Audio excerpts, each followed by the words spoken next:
Well, I can't forget that shit. You can't tell me you like medicating my eyes and you actually gang up against me. We stayed up for 3 hours, you didn't even mention that shit. He doesn't like you. I've told you before in private. Yeah. I'll tell you in public. Be careful.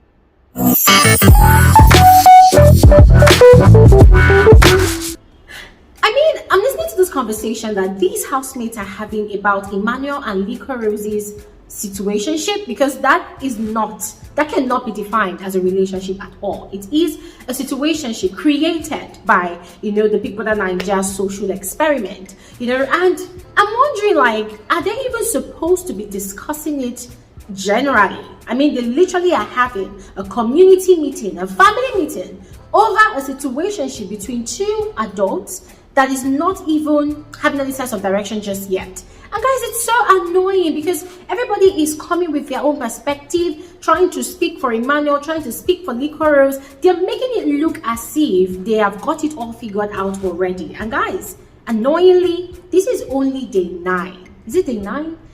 7, 8, 9, 10, 11. I think this is only day 11 or day 12. Guys, I don't even know, but it doesn't really matter. But hey, these people, they haven't really gotten to know each other that much. So what makes them so confident that they know what Emmanuel has in mind towards Liko Rose? Like, guys, I'm still trying to wrap my head around it. I'm confused. Okay, before I go around rambling, let me just give you guys a hint of what this is all about. So apparently, Emmanuel's bed is broken, yeah? So he came to Liko Rose and he told Liko Rose that, okay, fine, I would love to sleep on your bed if that's okay by you. And Liko Rose accepted. But then Emmanuel did not show up. And according to Liko Rose, she finds it hard to sleep at night. She has insomnia, just like me, of course. And so she decided to call Earrings to come and spend the night in her bed and just talk to her. Because for her, she likes it when someone talks to her at night like that because she cannot sleep. And Emmanuel has been the one doing it, so they can stay awake for hours sometimes, most nights, even whilst everybody had slept off, so Emmanuel did not show up. Now that really got her pissed, and the reason why it got her pissed is because Emmanuel had told her that he liked her, and she had told him back, I like you. When they had the first truth or dare game, they had asked Emmanuel to pick a girl that he has a crush on and kiss her, for like, I think 5 or 10 minutes or 10 seconds rather. And Emmanuel had chosen Liko Rose and they done it, I think. Now they had another truth or dare game and they had asked Emmanuel to pick a girl and show the girl his private part. Emmanuel had chosen Liko Rose. Now, according to how Maria defined it, Emmanuel has automatically marked Liko Rose in the house. So that made her kind of unavailable to the other guys in the house, because before the ladies came into the house, the guys had a conversation that any girl that comes into the house, so if you like the girl, let the other guys know so that we don't come towards your territory. So Emmanuel are kind of subliminally marked his territory around Liko Rose. So it's making every other guy shy away from approaching her, and she has been wondering what's going on. Yeah. Now, aside that, another thing that really pissed off Liko Rose is the fact that this guy is not giving me the green light. When we're having conversation, he's not really talking much. He's not really saying a lot. But then he's trying to make it look as though we're an item, like we're a couple, like we're dating. The ultimate of it all that got Liko Rose very, very pissed is the fact that Emmanuel had already started professing his likeness for her. Yes, and guys, let me remind you that this likeness did not start inside the house. As a matter of fact, Emmanuel has been a long-time fan and liker or lover or whatever of Liko Rose right from outside the house. In fact, receipts has emerged on the internet of Emmanuel commenting under Liko Rose's post on Instagram, telling her, oh, I love your body, I love your eyebrows, I love your moves, that kind of thing. So there's already been some kind of history on Emmanuel's part, meaning that Emmanuel kind of has feelings for Liko Rose from afar. And then when he got into the house, I mean, that was an opportunity for him to, start up something if he wanted, but he did not, and he hasn't been making any move at all. Instead, he's kind of putting it in her head that, oh yes, I like you. And then when he sees other guys around her, it tends to change. And then, guys, don't forget that Emmanuel also has feelings for Maria. Hey, guys, wahala. Emmanuel also likes Maria, but Maria is not giving him the green light just yet, even though we know that Maria also kind of likes Emmanuel. The worst of it all for Liko Rose is that this guy has been telling her that he likes her, yeah?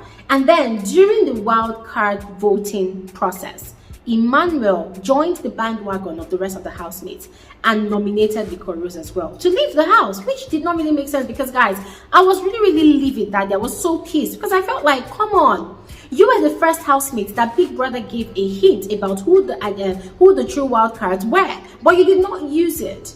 And then you joined the bandwagon and you decided to pick a girl whom you've told already that you like, whom you've been, marking your territory around. And guys, that completely did not make sense at all. And so, I don't know, I think Emmanuel told Liko Rose and she got really offended. Like, she got really pissed. Like, so what are we doing? So for her, the way she interpreted the whole situation was that this guy is using her to catch cruise. This guy is using her to play his game, his strategy in the house. And guys, to be very frank with you, I just feel like she's not really far from the truth at all, because according to her, the rest of the housemates, they have put a tag and a label on her, so now it looks like, oh yes, Liko Rose is the one that is dying for Emmanuel. Liko Rose is the one that is killing herself for Emmanuel. Meanwhile, Emmanuel is not doing anything at all. He's not making any move at all, so as not to give people the impression that he likes Liko Rose genuinely. So what started the argument was that Emmanuel went to go and talk about it with Nii, with Sammy, and with Maria, and Perry was in that room sleeping, which was a very wrong timing. So Emmanuel was talking and everybody was trying to advise Emmanuel that, oh, if you like this girl, you should talk to her, blah, blah, blah, and Liko Rose was also there as well. But then it felt like Emmanuel was beating around the bush and he wasn't even talking at all, guys. And that really kind of set me off, because from the way the other housemates were talking, in fact, Tega even joined them later. From the way the housemates were even talking, they were not making it look as if they knew what was in Emmanuel's mind, okay? Now, aside all these physical things that Emmanuel has been doing, anybody that has been watching the show knows for a fact that Emmanuel is a very reserved person. He's very quiet. Even when you see Emmanuel in the midst of the other housemates having conversations, he is more of the listener than the talker. He's a guy of very few words. So it's surprising how these people don't know that Emmanuel is the sort of person that takes time, before he makes his decision.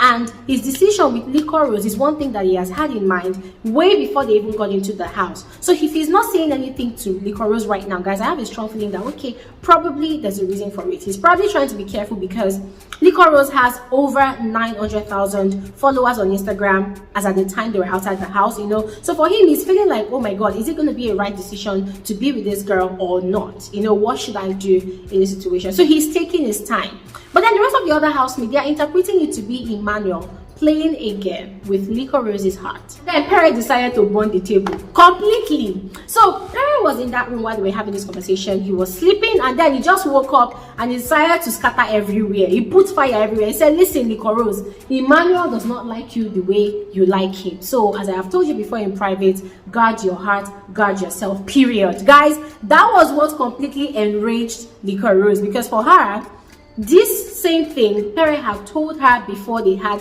the wild cards vote, So she wasn't really surprised that, after that advice, Emmanuel had gone into the diary room to nominate her as one of the wild cards to leave the house. So that completely made her pissed, And then every other person in that room, they were trying to, I don't know, guys, I don't even know what they were doing, but they were just so loud.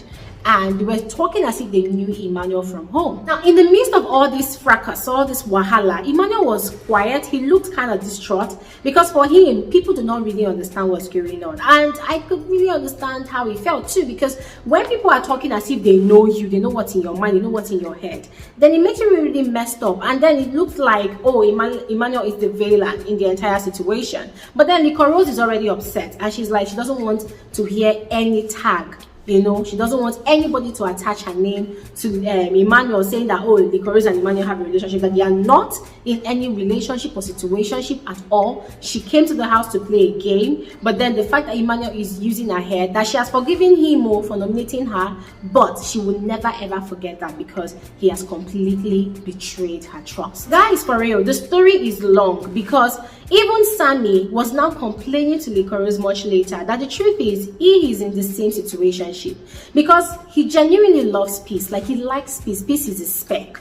But then the problem is that the house has automatically given or bestowed on him a status that he is now in a relationship with Angel, and so it's not like he doesn't like Angel, but then It's kind of restricting him, putting some sort of embargo on him not to pursue his heart or the person he truly likes. And guys, the whole situation is just messed up. So this time around, it is not even the viewers that are putting these titles and statuses on these housemates. It is the housemates themselves that are actually pairing each other up, and it's causing a lot of troubles already. Vera is then advising Emmanuel that, listen, I like Maria, but she's not giving me the green light, and I don't think I want to stress myself over it. But you, if you like Maria as it seems, then I would advise you to pursue it. But guys, I don't know how this is going to work. I am foreseeing a lot of trouble looming in the nearest future about this whole triangle thingy, relationship situationship thing. But I would love to know what you all think. So you know how we do it over here. Please go ahead and drop your own thoughts in the comment section below, and I'll see you guys on another episode of Frankly Speaking with Glory Elijah. Have an amazing day. Bye.